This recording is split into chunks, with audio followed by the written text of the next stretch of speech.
to.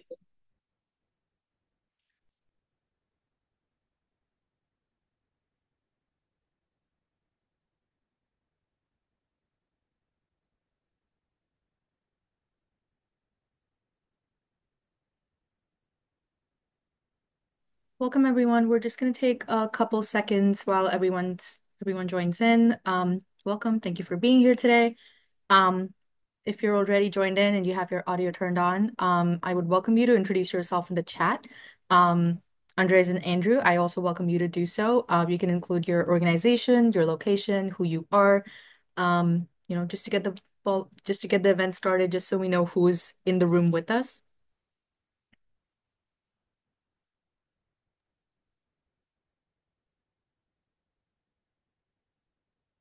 And then as more people join in, I think we're going to start. Welcome, everyone. Thank you for joining today. If you're new to SID-US, welcome, and we really appreciate you being here. And if you have already attended a lot of our events, welcome back. We always love our members and other participants and supporters coming back always. So thank you for being here. My name is Mav Karandive. I am the programs manager here at SID-US, and it's my pleasure to invite you to an event happening today, which is Leaving the US Financial Planning Tips and Traps, and it's sponsored by Charity Partners, who are also our wonderful speakers here today. So a huge thank you to them for being here and being a part of this event, hosting this event. We've gotten a lot of wonderful feedback for hosting this event in the first place, so we really appreciate it. Thank you. And before I turn it over to Andres and Andrew, I have a few things to include from the SID-US side. If you're not familiar with us, we are the largest and the most active chapter of the Society for International Development, which is an international network founded in 1957 to serve as a global forum dedicated to sustainable economic, social, and political development. We serve as a global town square for the international development community, bringing together people from diverse organizations, disciplines, and career stages in a neutral, independent forum to share information and discuss important issues and challenges facing our community. A huge part of this is also resource sharing, which we are doing today. There are a few different things and a few different ways that you can get involved with us. You can check out some of our upcoming events and sign up for a weekly newsletter at our website. My colleague Maria will be dropping the link in the chat box if you want to access it. You can join us at our annual dinner on November 13th, which is happening in just 2 short weeks. We really highly recommend you being there. It is one of our biggest events of the year, and we really appreciated our honoree for this year is former President of Liberia, Ellen Johnson Sirleaf, who will be in attendance in person, and we are very excited to have her and have all of you attend. So please do, our registration is up, it's open, and if you have any issues, please reach out to us and we will help you get registered. Um, Other ways you can get involved is you can apply to be a volunteer co-chair or a work group and network associate. Many of you may have attended events that are hosted by the work groups, and that's a great way to get involved with um, the society more and work with us, kind of become kind of like an extended part of SID-US. Finally, you can also follow us on social media and stay in touch with all of our different activities that we're doing, different events that are coming up, and yeah. And then a few things to note for today's event. This is a recorded session and it will be shared publicly through our network and our social media channels, particularly our YouTube, which you will find the recording thereafter. If you need closed captioning, you can access it through your own individual settings. And if you have any questions for our speakers today, please drop them in the chat box. And you can specify if it's for a specific speaker. If we're not able to answer any questions, apologies in advance. We will try to get a written answer to you at some point. And yeah, and I think with that, I will turn it over to Andres Pilajevs, who is one of our speakers today and a principal at Charity Partners. Well, thank you, Malavika. Thank you for such a wonderful introduction. Good afternoon, everyone. We're thrilled to be here with you today, and we're really excited to become new members of the Society for International Development in Washington, D.C. Really looking forward to meeting a lot of you in person and hopefully some of the future events, maybe even at the dinner party, or I'm sorry, dinner event that Malavika had mentioned earlier. This webinar has been in the making for several months, and I would like to say special thank you to Malvika, Julie, and Catherine for helping us organize and lead the organization of this event. A few housekeeping items to add. I will be presenting with my partner, Andrew Fisher. Also, as Malavika has mentioned, please drop your questions in the box. We'll try to get to all of them. And if there are any particulars about your specific situation that we don't get to today that you'd like to get answers to, you're welcome to reach out to us directly. As a member of this organization, we want to contribute to the community and answer these questions for you personally, complimentary. Um, First, I want to get started with the introduction of our team. Andrew, if you could move to the next slide, please. Thank you. Um, we're located in three major cities in the United States. New York, I am based in Washington, D.C., working out of our Reston office in San Francisco. Uh, I'm personally am a citizen of a couple of different countries. I was born in Latvia and arrived to Washington, D.C. about 20 years ago, at which point I realized how complex the U.S. tax and financial systems are. I decided to make a career out of helping people navigate some of the questions that we will be discussing today. And Andrew, if you could move to the next slide. Thank you. And talking about the families that we serve. So there is this growing community of globally mobile families that want to have access to residency in multiple places in the world or potentially business opportunities. And we would divide the clients that we help in three major categories. So one of them are U.S. citizens who decide to move abroad, so they're American expatriates, and they may move for different reasons, like family reasons, to be closer to the family, or just simply a desire to retire, maybe in south of France or Spain. The other category is foreign citizens who come to the United States. And these stays in the U.S. may be short or maybe very long stays. And at some point, these foreign citizens, they may become U.S. citizens and decide to spend the rest of their lives here, or they may decide to move back to their home country or to a third country altogether. And about 50-50 split in our client base is between the American expatriates who leave the United States versus foreign citizens who come to the US. And there's also another group of people that we work with who are non-US residents. And those are people who have no ties to the United States, but they prefer to invest in the United States because of the efficiency of the American financial system, a larger selection of investments, and often lower costs. And Andrew, if we can move to the next slide. I also want to make a quick introduction to our firm, SID Partners. We are a US-based independent wealth management firm. We are a fiduciary, which means that we put our clients' interest ahead of our own. We do not charge or collect any commissions. We do not sell any products. We act in an advisory capacity to our clients. We are a quite large firm. We're managing over $100 billion in assets under management, and we have over 1,000 colleagues and over 30 locations in the United States. In this category of independent firms, we're one of the top largest 7 firms in the United States. We provide a holistic approach, holistic advice for our clients, where we advise them not only on their investments, but also taxes, tax planning, risk management, estate planning, and other topics. As we like to say, anything that has a dollar sign in front of it, we typically advise our clients on that. And now I would like to pass it on to my esteemed colleague, a partner, and a cross-border team lead at SID Partners, Andrew Fisher. Thank you, Andres. That was great. I'm Andrew Fisher. It's wonderful to be here with you all. We're really excited to deepen our community with your organization and really all around Washington, D.C. It's a great area for us. I'm based in San Francisco. I've been a wealth advisor focusing on both American expats and inbound foreign professionals for about 22 years. Prior to that, I worked on Wall Street in international investing, basically international stock researcher. And then I spent 3 years at Price Waterhouse. I did write a book a few years ago on the subject of cross-border financial planning. So it's on Amazon. You can see it there. It's really basically written with the 100 or so most common questions that I've gotten from clients over the years. So that's been pretty well received.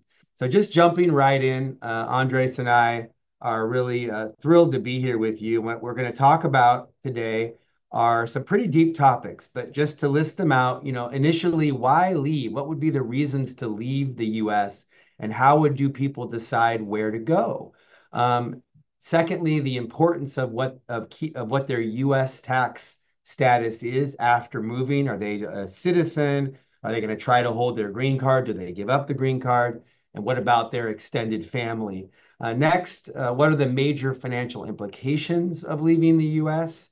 The management of their financial assets, that many of which they may have left behind in the US, cross-border tax planning and reporting, estate planning and wealth transfer, and then finally, this concept of expatriation and its consequences. And we'll end with the Q&A. So it's a pretty ambitious, but we're going to try to get to it and still have a little time for Q&A. So starting off, what are the motivations that people have? Now, I mean, we meet people who want to leave the U.S. To return home back to where they came from, or to be near family members. That's super, super common. Foreign retirement, we hear a lot, and we're expecting that to only increase given the demographic wave where baby boomers are now sort of reaching retirement age. Live in south of France or Spain or Portugal are super, super common, but we've got clients in Turkey and Panama and in Asia, Thailand and Singapore. So all kinds of interesting things. New job opportunities, another big one. Although I see that less now than I did before, or at least we don't see as many companies uh, sending people off on an expat assignment.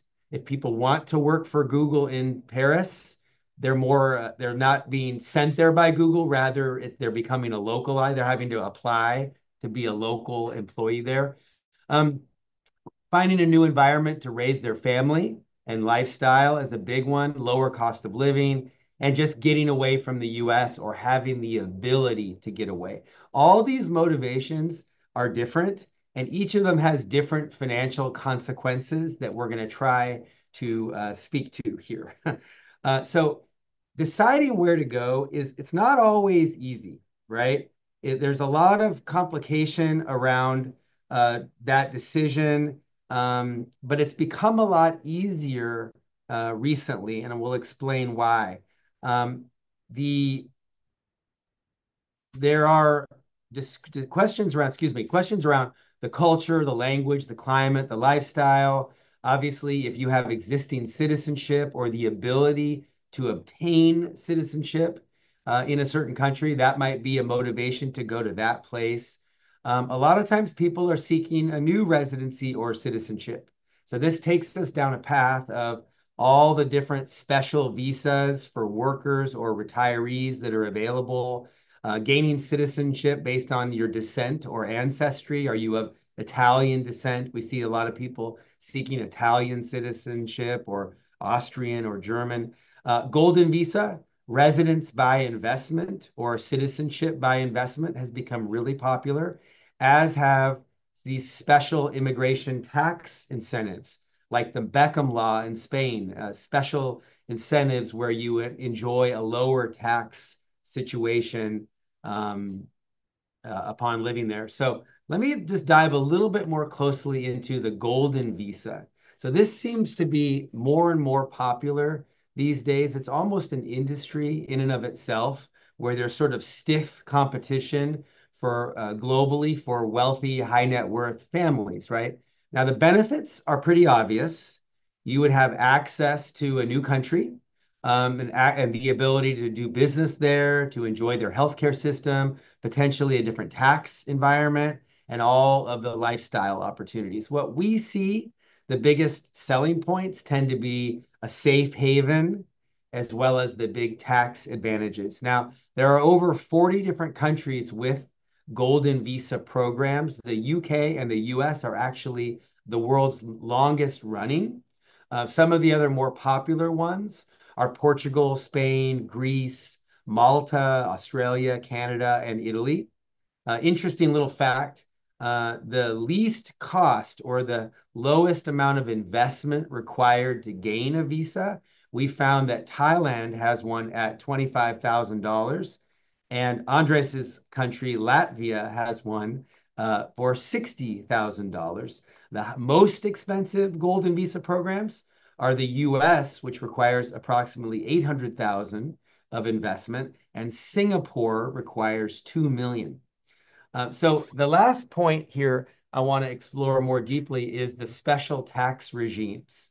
So these are often confused with golden visas, but they tend to work in combination. And this is where a country is not only offering a visa, but offering a special period where you have a lower, more favorable tax situation, right?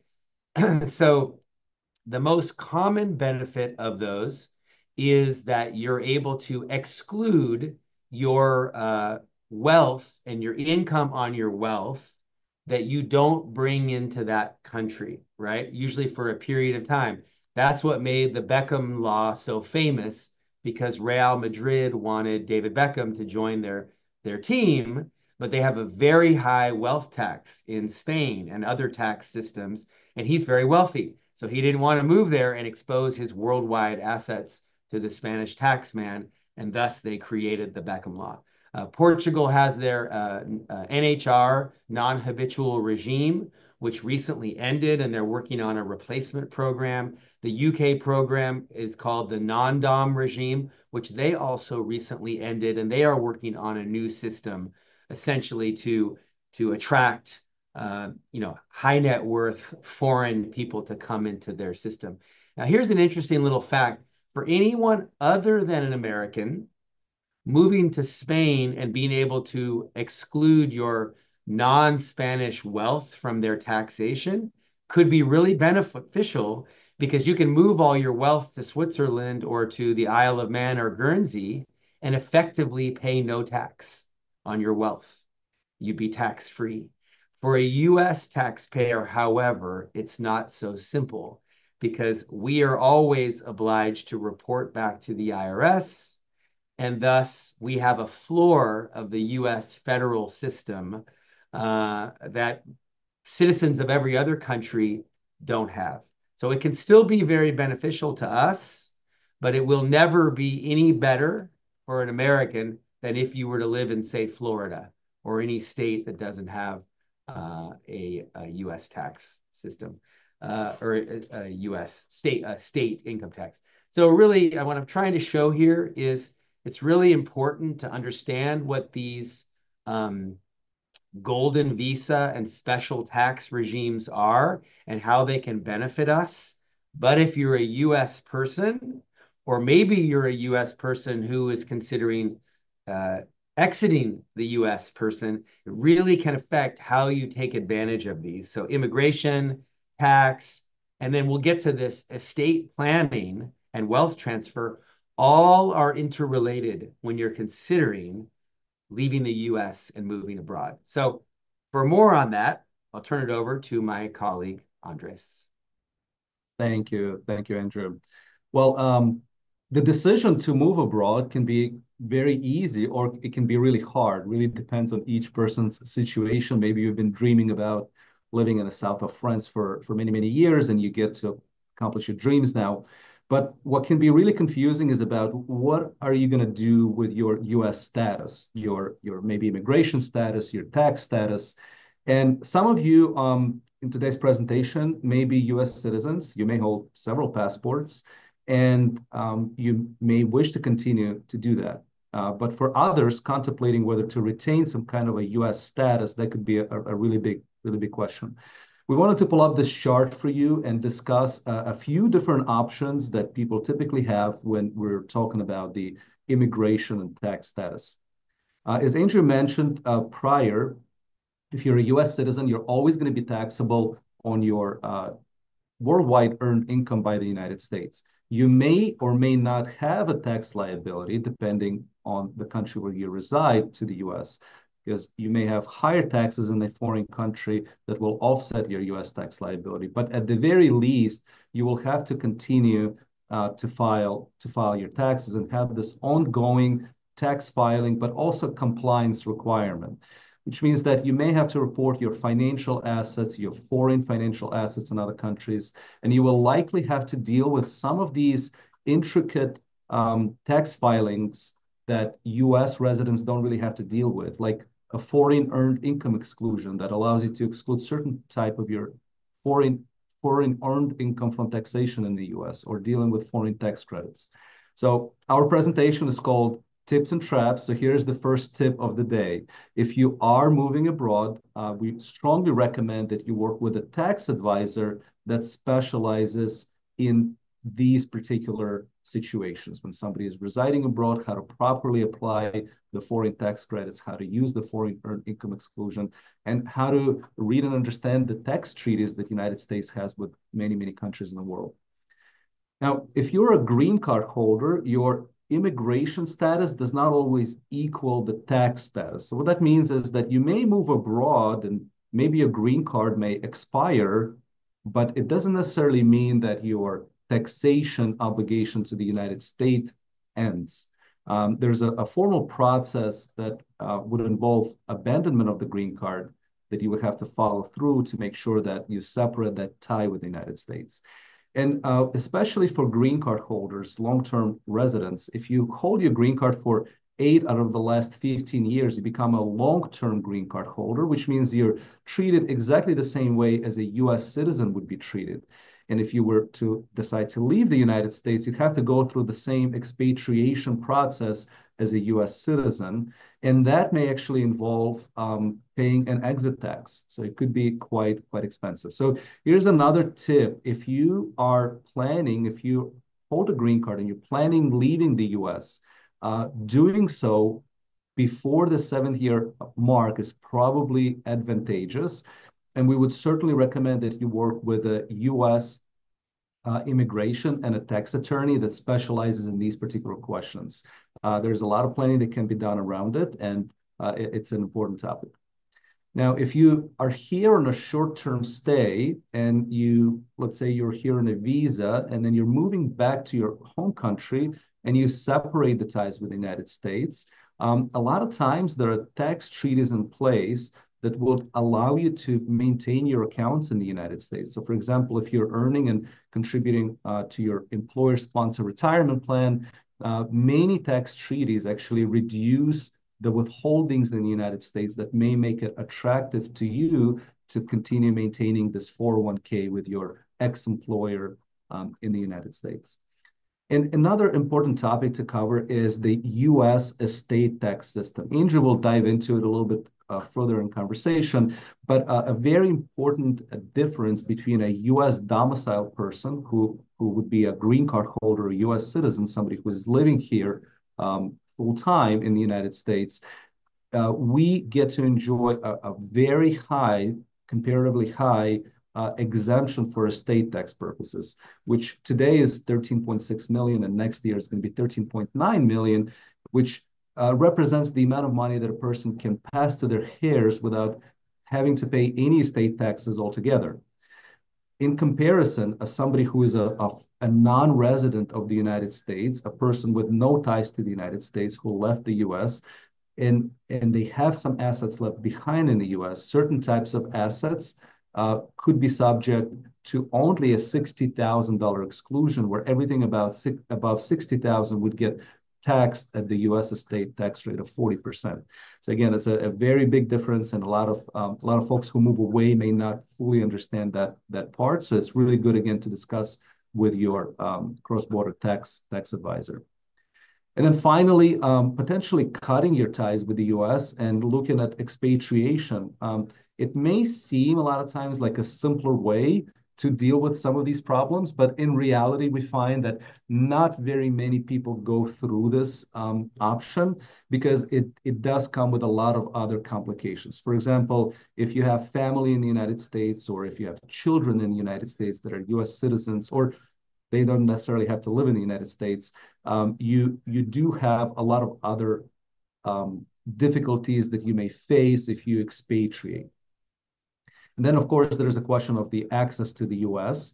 And let's say if you decided to come back here and stay for a longer period of time, giving up your US immigration status, of course, it might become difficult for you to spend prolonged periods of time here in the US without, again, triggering that taxation.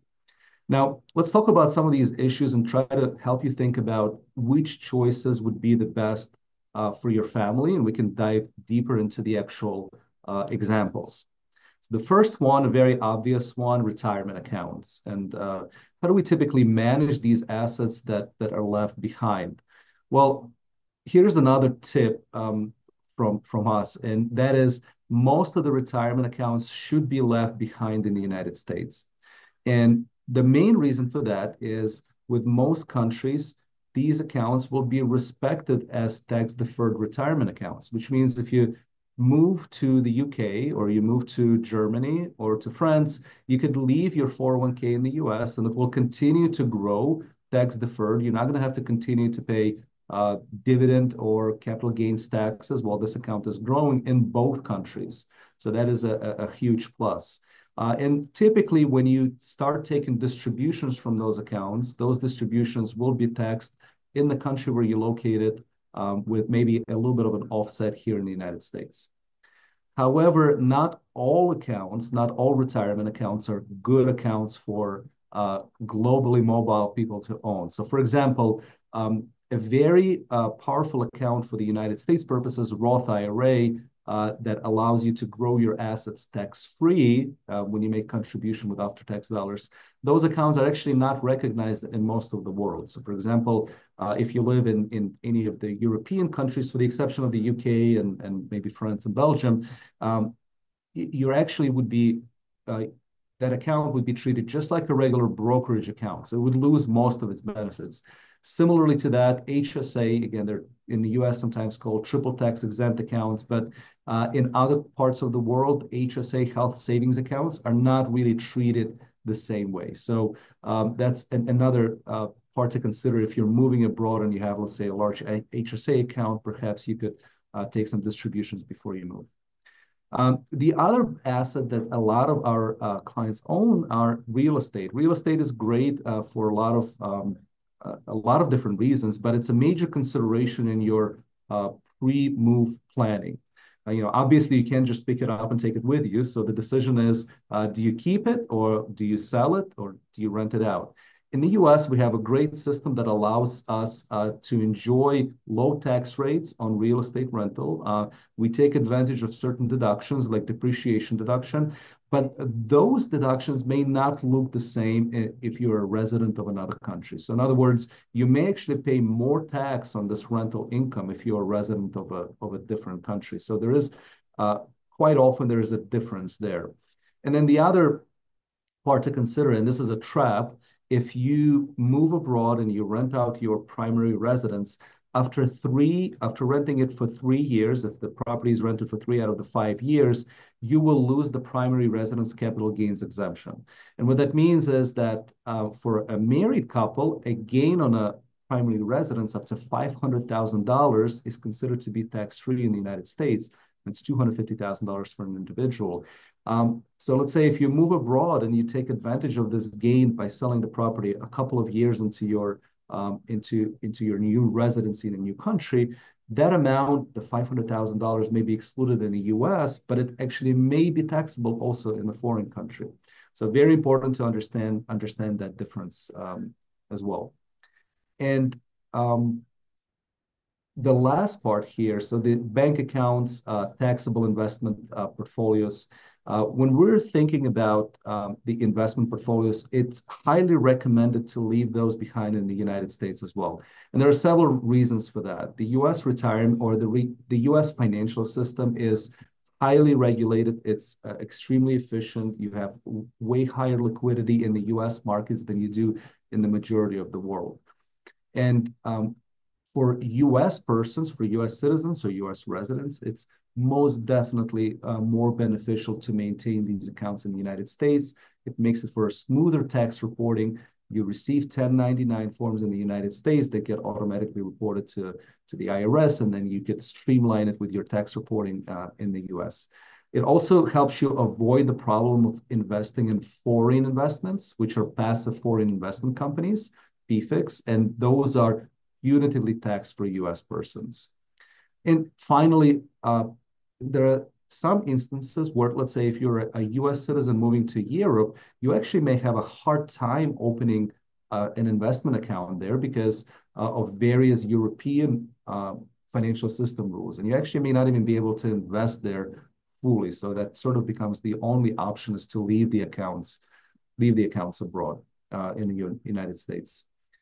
And another topic is if you are a foreign person with no ties to the United States, you actually may benefit from a lower investment cost in the US. And a lot of times we actually see our clients that are not US citizens, not US green card holders, but they invest in the US just for these particular reasons.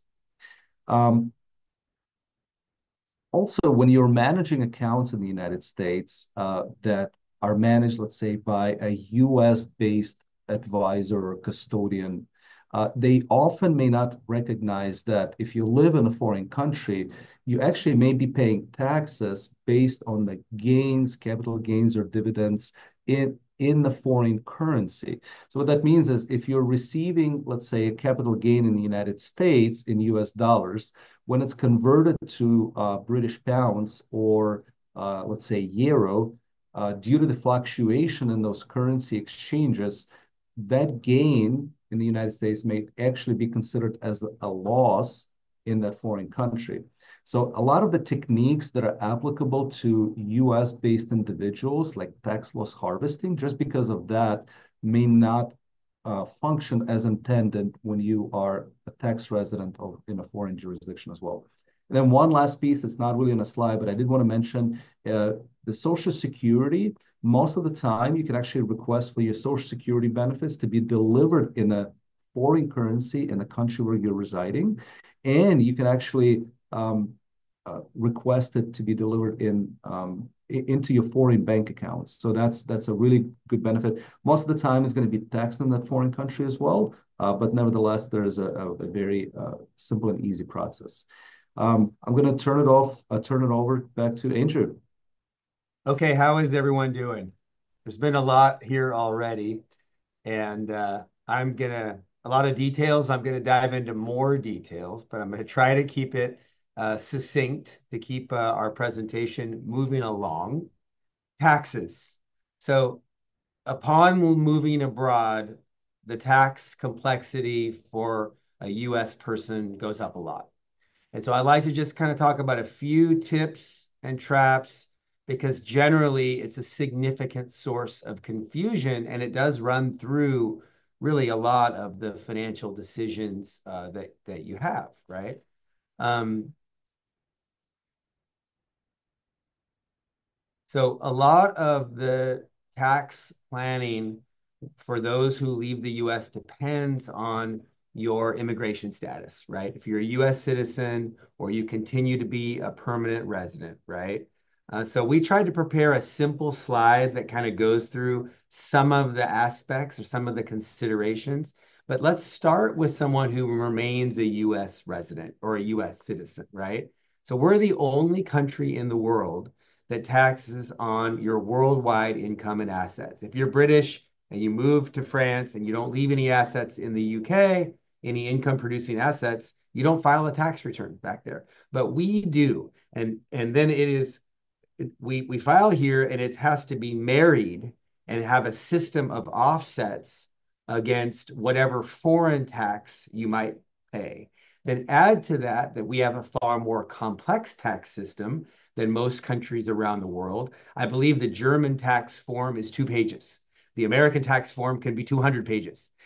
So we have a whole bunch of deductions and exclusions, partly intended to influence behaviors like home ownership, philanthropy, college saving, what have you. So it is a bit of a dance to integrate these things. But in general, if you're living in a country abroad, you're a US taxpayer living in a country whose tax system has a higher effective tax rate than what the US federal only is, then there's likely to be enough credits and such that offset any US tax. So you file, but you likely wouldn't owe any additional tax to the US. If you live in a low tax country, let's say Singapore or Switzerland or some island nation in the Bahamas, it's going to be reverse. You're going to have to file your Swiss tax return, pay your Swiss tax, and then use your file your US.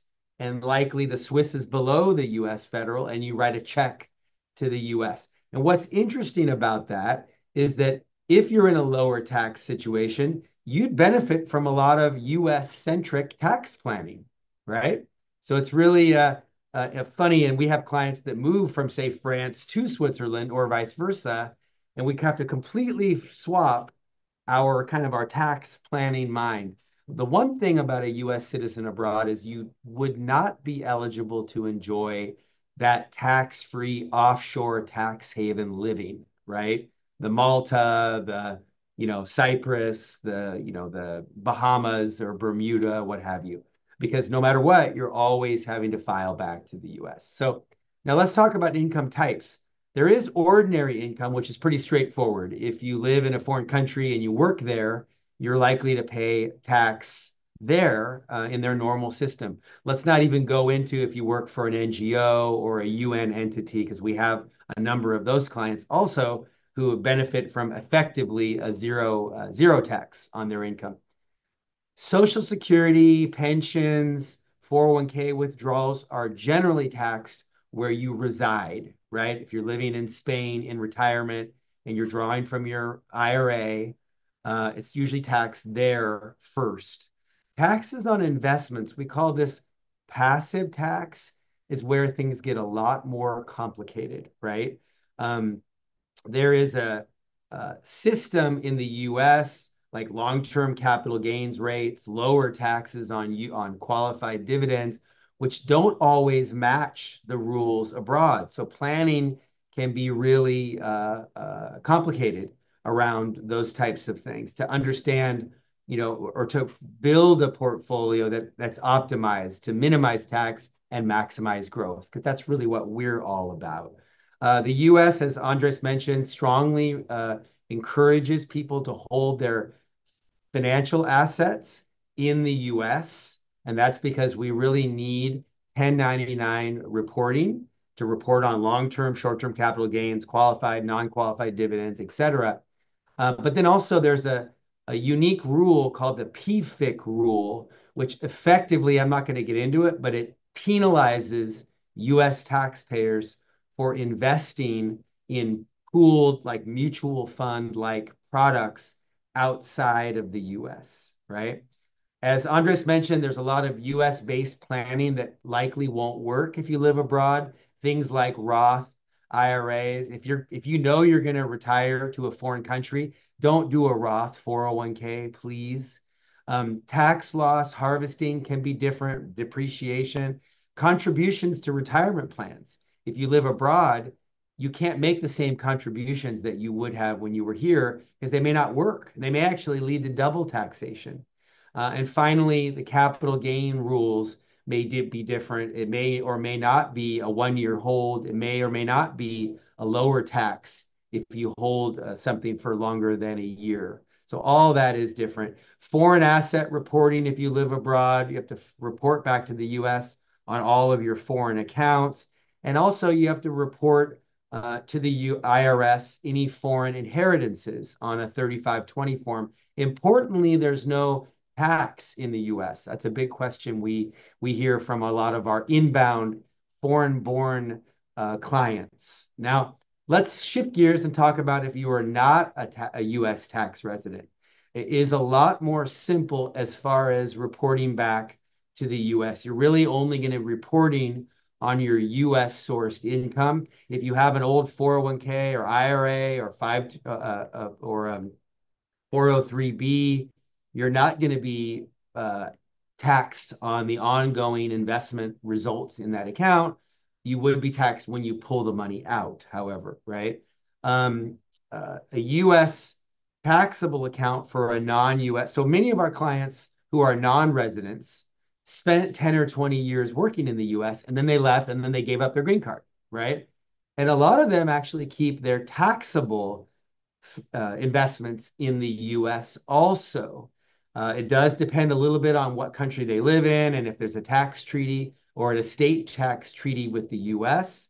But generally, they have to file a W-8-BEN with the institution in the US, essentially declaring what country they live in abroad.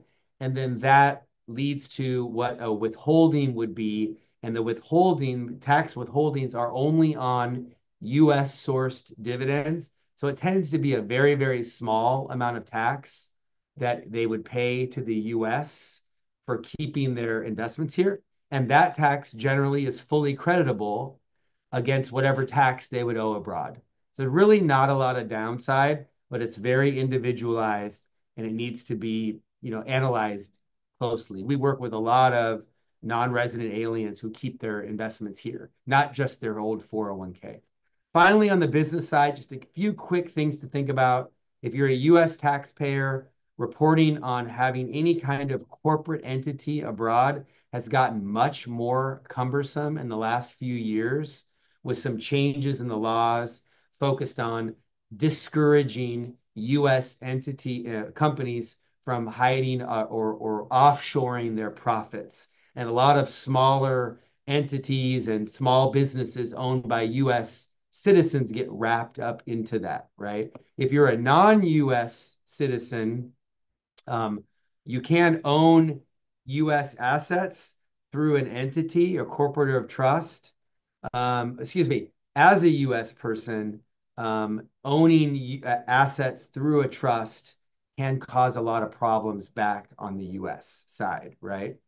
Non-US citizens with US income tends to be a lot more simple. They just have to pay tax on that US income, but be careful with setting up foreign entities that hold their US assets, because again, it can cause a lot of complication. Okay, that's taxes. Let's talk about estate taxes and estate planning. This is for sure cross-border estate planning, one of the most complicated areas that we deal with.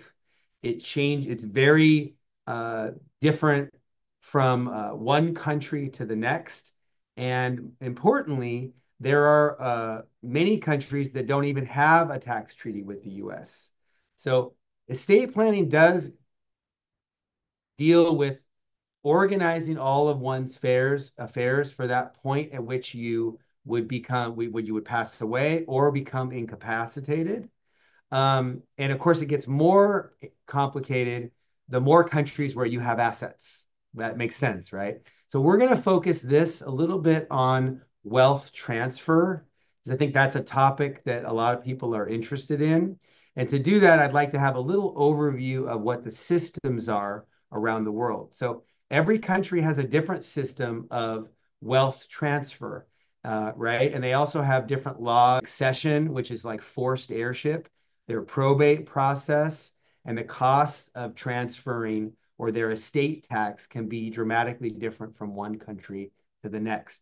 This is a simplified chart that just gives a little bit of an overview of the different kinds of systems. So the US and the UK, as an example, have a pretty simple system, along with many other European countries, where we tax, where the US and the UK tax on the estate, meaning that when you pass away, the estate itself becomes an entity of itself, and the estate settles any of its estate tax liabilities, whether it's to the country where the assets are or maybe to a foreign country. And then most European nations have a tax on the inheriting individual, right? So whoever the assets are being passed to. Now, most of them have special rules on if it's going to a foreign person, let's say in Germany, who's not a German citizen, then they will tax the estate before the gift is made, right? And then some countries off to the right, you'll see have no estate tax at all.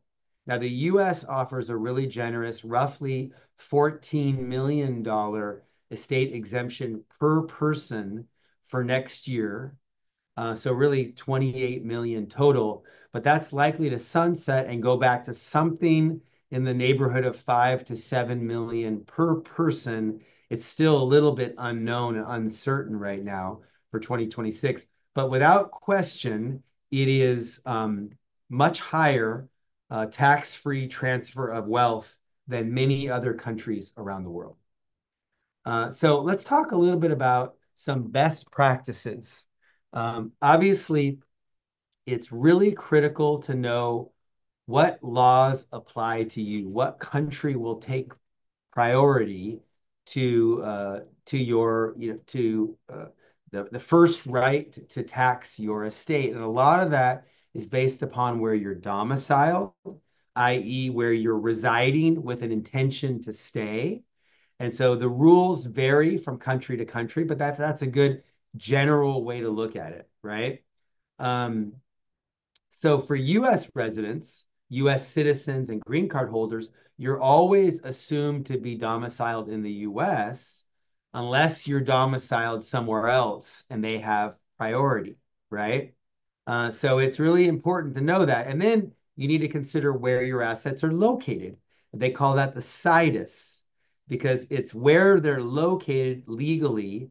That country's rules determine, uh, you know, what rules apply to the transfer of that asset upon your death. As an example, if you own a finca in Spain, the rules in Spain are going to apply to the transfer of that asset. So you better understand what those are. You can imagine if you have assets in multiple countries, your estate planning is going to get very complicated. Now, if you are a US citizen or green card holder, it's really important that you that the and you live abroad it, to understand if you live in one of the 16 countries that has an estate tax treaty with the US. There aren't that many. And that usually lays out kind of a unified credit and kind of makes sense between the US system and whatever that foreign system is, right? None of the other countries have any sort of estate tax treaty. So it really is a gray zone of, how your assets will be treated. So people who live in one of the countries that does not have an estate tax treaty and they want to know exactly what will happen to their assets, it's pretty unclear. It's complicated. Generally, you have to satisfy the rules in the country where you are domiciled, where you reside when you die first, and then it rolls over to the US rules. So finally, under the key questions, understanding if there's any succession law requirements, like in the case of France, where I believe one half of your assets have to go to your natural born children. And of course, understanding how the tax system works, what the costs are, and so forth. So moving over to the right side, what do we recommend for people to get organized? And I realize I'm running out of time, so I'm going to go pretty quickly here. You have to realize you have to have the correct documentation in place that lays out what you want to happen to your assets. You want to make sure to avoid structures that are unfriendly to the US or internationally, like a US trust can often cause problems. And you need to understand how to settle your estate in each country. So I'm going to move forward into estate expatriation, and I'm going to go quickly here. But it's really important to understand that ending your US residency can be complicated.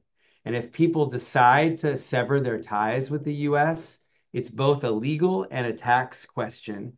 And it can lead to an exit tax or essentially a fee if you're someone who is a US citizen or you've had a green card within 8 of the last 15 years. Usually you've had it for more than 7 years. This is going to apply to you. It can even happen involuntarily if you move abroad and you've had a green card for a long period of time. The exit tax is basically a fee for separating that residency. It applies to people with a high income over the last 5 years or a net worth over $2 million and is effectively a deemed disposition or sale of all of your assets and the resulting tax from that. So not everybody's going to have a huge tax bill to pay, but it is important to understand there are big benefits, which I'll run through and I'll wrap it up.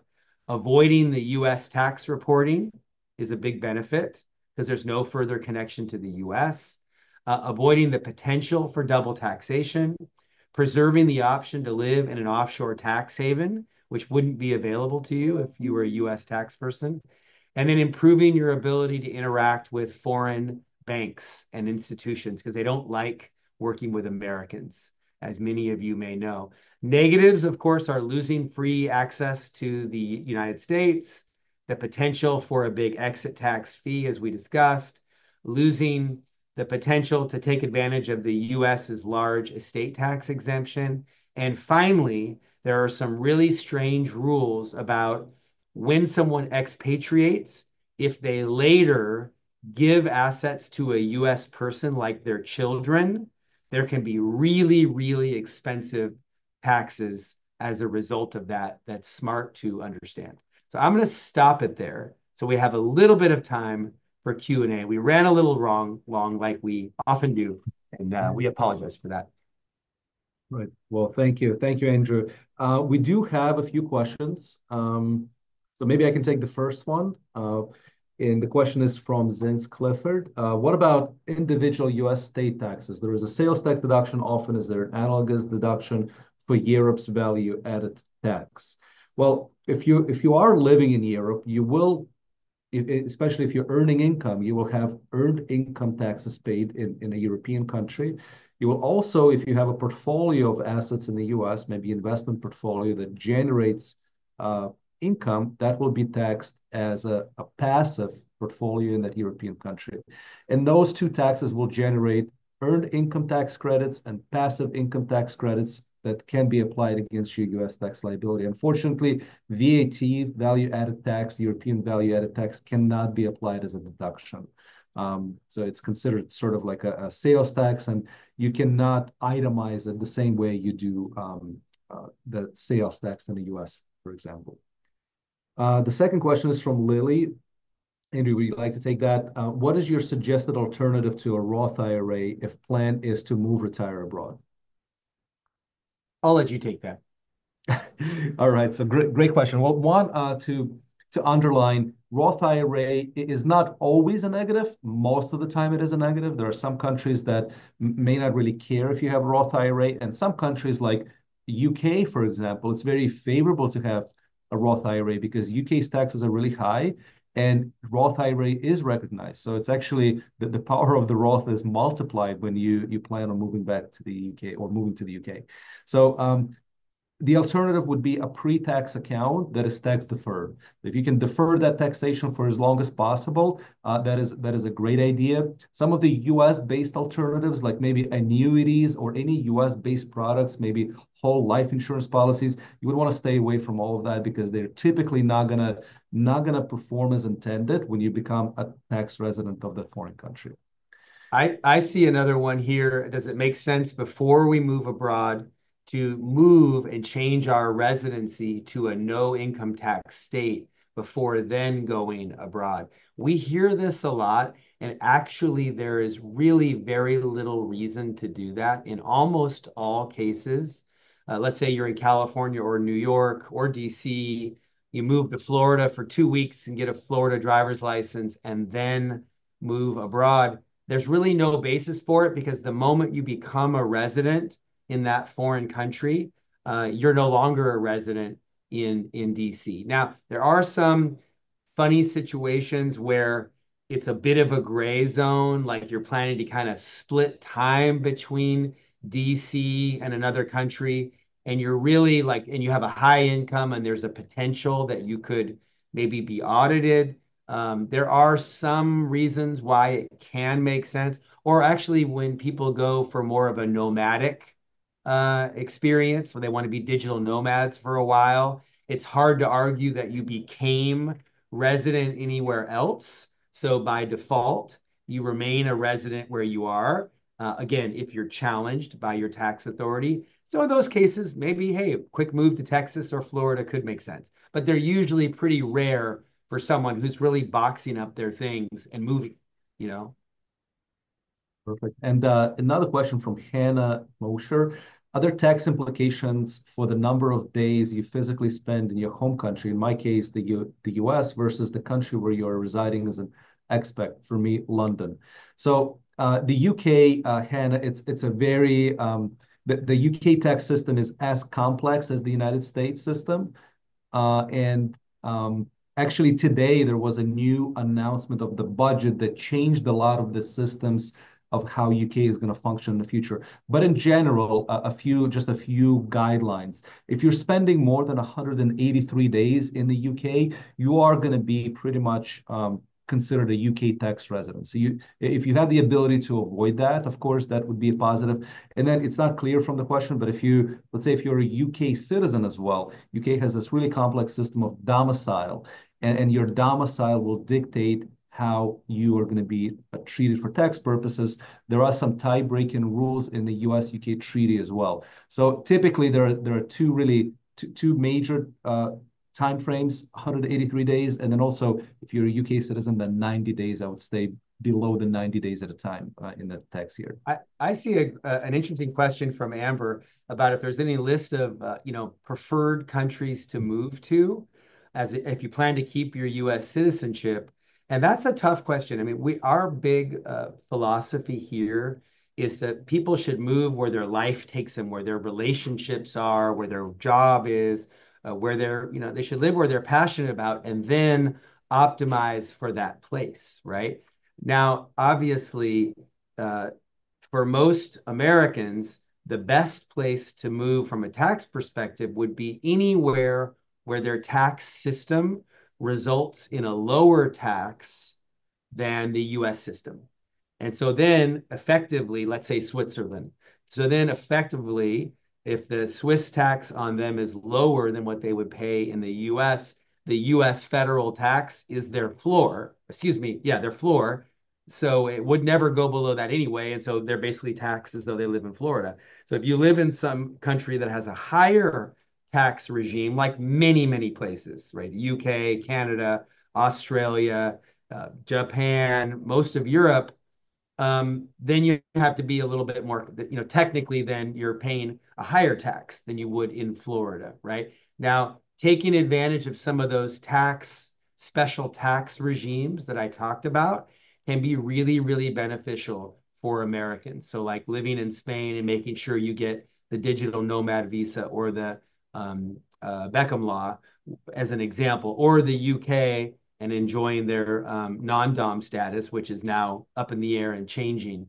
Those would be also good. So there isn't really just a no-brainer ideal place for Americans because of That's that. a that's a great question. There's another question from Alyssa, and that is related to U.S. citizens and what are implications or considerations for yearly taxes and for wealth transfers of a foreign second home residence where one lives abroad only part-time and rents out the residence the rest of the year. It's not exactly clear, but I'm assuming this is implying to owning a home outside of the United States and maybe spending some time there and what are the implications? There are several implications. One, of course, is the income tax. If you're renting out, there's going to be a rental income and the consideration of how that's going to be treated in both jurisdictions, in a jurisdiction where the property is located as well as the U.S.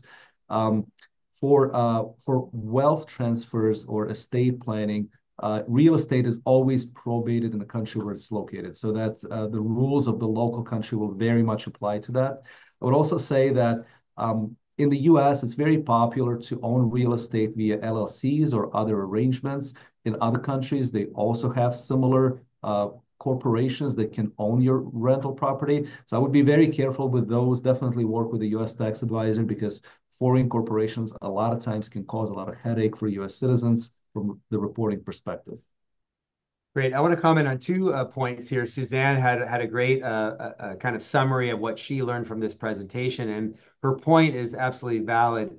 Plan ahead, pre-move planning, knowing you're going to go somewhere in advance, and understanding those things. The worst situations that we see are when people don't get any good advice and they just go, and they've landed there, and there were things they could have done to make the situation much, much better for them. There's another question about how Sarity Partners works. As you can imagine, we are investment advisors, but the planning, tax planning, estate planning, immigration planning are a big, big part of our service. The way we get paid generally is for clients hiring us as their investment advisor. And so for most people who already have investments, they already have an advisor So we really don't cost anymore. Our fees start at 1% of the assets that we manage, and they go down as the size of the portfolio goes up. And that's our only cost. We hold our clients' investments at Fidelity Investments or Charles Schwab, which are sort of like our custodian.